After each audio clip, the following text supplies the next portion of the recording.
कधी प्रश्न पडला आहे का की हे जग ज्या पद्धतीचं आहे हे खरंच त्या पद्धतीचं आहे का, किंवा आपण ज्या पद्धतीने हे जग बघतो तर हे अशा पद्धतीने दिसण्याचं कारण काय? तर इन्फॉर्मेशन म्हणजे लहानपणापासून आपल्याला एक सर्टन मॅनरने ग्रूम केलं जातं किंवा एका पद्धतीने वाढवलं जातं आणि आपल्या विचारांना शेप केलं जातं, आपल्या विचारांना मॅनिप्युलेट केलं जातं आणि एका प्रवाहामध्ये आणलं जातं. आणि मग त्यानंतर हे जग आपल्याला तसंच दिसायला लागतं जसं वर बसलेल्या काही लोकांना ते आपल्याला दाखवायचं असतं. आता जेव्हा आपण एखाद्या गोष्टीला स्वीकृत करतो किंवा एखाद्या गोष्टीला सत्य मानायला लागतो तर ते मानण्यापाठीमागे काय कारण असतात? तर पहिलं कारण असतं इन्फॉर्मेशन. जी काही इन्फॉर्मेशन आजपर्यंत आपल्याला पुरवली गेली आहे की सूर्य पूर्वेकडून उगवतो, पूर्व दिशा म्हणजे कोणती? तर अमुक अमुक एक. हीच पूर्व काय? तर लहानपणी पुस्तकात शिकवलं आहे. कुणी शिकवले? तर त्यामागे या शास्त्रज्ञाने हा संशोधन करून शोध लावला होता आणि त्यातून मग हे magnetic pole north, east, west या सगळ्या गोष्टी डिफाईन झाल्या आणि त्या डेटाच्या आधारावर ही पूर्व दिशा आहे आणि सूर्य पूर्वेकडून उगवतो.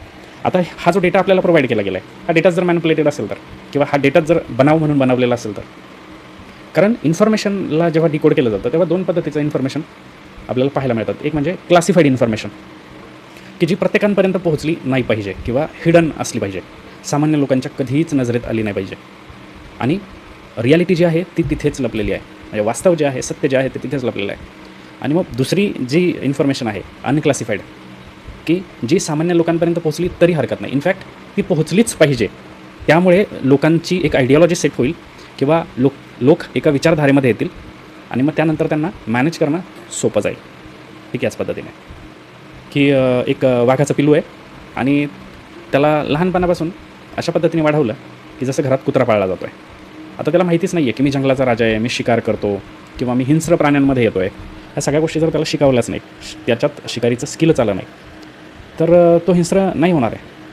तो शेप होईल किंवा तो एखाद्या पाळीव कुत्र्याप्रमाणे स्वतःला समजू लागेल. का?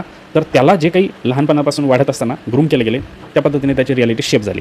दुसऱ्या साधारण उदाहरणातून समजून घेऊयात की हत्तीच्या पायाला साखळदंड बांधले जातात. तो भाग वेगळा आहे की हत्ती पिसाळल्यानंतर किंवा चिडल्यानंतर ते साखळदंड तोडतो किंवा त्या साखळदंडाच्या 10 पट शक्तिशाली अशी झाडंसुद्धा तो पाडतो. परंतु त्याची मेंटॅलिटी जर आपण बघितली तर लहानपणापासून त्याला त्या साखळदंडाने ग्रूम केलं जातं की लहान असताना त्याला साखळदंड घातलेत आणि लहानपणी मग तो साखळदंड तोडण्याचा त्यांनी प्रयत्न केला, परंतु त्याच्याकडून ते घडलं नाही किंवा तेवढी ताकद त्यात नव्हती. आणि मग काही वर्षानंतर ग्रो करत असताना, वाढत असताना त्यांनी ही गोष्ट मान्य केली आहे की माझ्या पायातल्या ह्या ज्या बेड्या आहेत किंवा हा जो साखळदंड आहे हा मला तोडता येत नाही, हे त्यांनी मान्य केलं आहे. आणि मग तो पुढे जाऊन अगदी 100 टनांचा जरी झाला तरीसुद्धा त्याच्या मेंदूमध्ये ते लिमिटेशन आहे की तू हा साखळदंड तोडू शकत नाही. कशाच्या आधारावर आलं हे? की लहानपणी त्यांनी तो प्रयत्न केला होता आणि त्यांनी ते एक्सपिरियन्स केलं होतं, त्यामुळे त्यांनी आता क्विट केलं आहे ते करणं.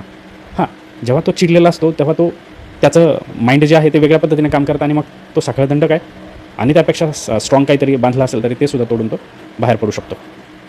इथे सांगायचं हेच आहे की ज्या पद्धतीने आपण हा फॉर्मॅट बघतो आहे किंवा हे जग आपण पाहतो आहे तर हे त्या पद्धतीचं बिलकुल नाही आहे. ज्याला मी दिला की इन्फॉर्मेशनच्या आधारावर ह्या गोष्टी घडत आहेत आणि इन्फॉर्मेशन आपल्याला पुरवली गेली आहे. त्या इन्फॉर्मेशनमध्येच कुठेतरी लिकेज आहे किंवा ती इन्फॉर्मेशनच पूर्ण सत्य नाही आहे. कारण खरी इन्फॉर्मेशन किंवा खरी माहिती जी आहे ती अगदी सील करून क्लासिफाईड म्हणून कुठेतरी लपवून ठेवलेली आहे किंवा सामान्यांपर्यंत पोहोचवली जात नाही आहे किंवा इनफॅक्ट ती सामान्यांपर्यंत पोहोचू नये याचीसुद्धा काळजी घेतली जात आहे. त्यामुळे प्रत्येक पावलाला आयुष्य जगत असताना आपल्याला स्वतःच्या विवेकबुद्धीचा उपयोग करणं खूप गरजेचं असतं. एक म्हण आहे की be like a spy and trust no one. म्हणजे अगदी तुमच्या हृदयाच्या जवळ असलेल्या व्यक्तीला सुद्धा तुम्ही पूर्णपणे आंधळा विश्वास टाकून स्वीकारू नका किंवा मान्य करू नका. Be like a spy and trust no one. आणि मग अशा पद्धतीने जेव्हा तुम्ही आयुष्य जगायला लागता तेव्हा आयुष्यात असलेले हे जे काही भावनिक घोळ आहेत, शाब्दिक घोळ आहेत, इमोशनल घोळ जे आहेत बेसिकली, ते घोळ तुम्हाला अडकवू शकणार नाहीत. कारण प्रत्येक ठिकाणी तुम्ही स्वतःची बुद्धी वापरताय किंवा स्वतःचा विवेक वापरताय आणि त्या आधारावर तुम्ही आयुष्य जगताय, कोणाच्या तरी सांगण्यावरून नाही. मग अगदी तो मनुष्य कुणीही असोत, तुम्ही स्वतःची बुद्धी वापरताय, त्या व्यक्तीवर आंधळा विश्वास न ठेवता. तर आयुष्य हे अशा पद्धतीने जगलं पाहिजे आणि तरच तुम्हाला सत्य काय आहे ते माहिती पडेल. अदरवाईज सगळं भ्रामकच आहे तुमच्या आसपास.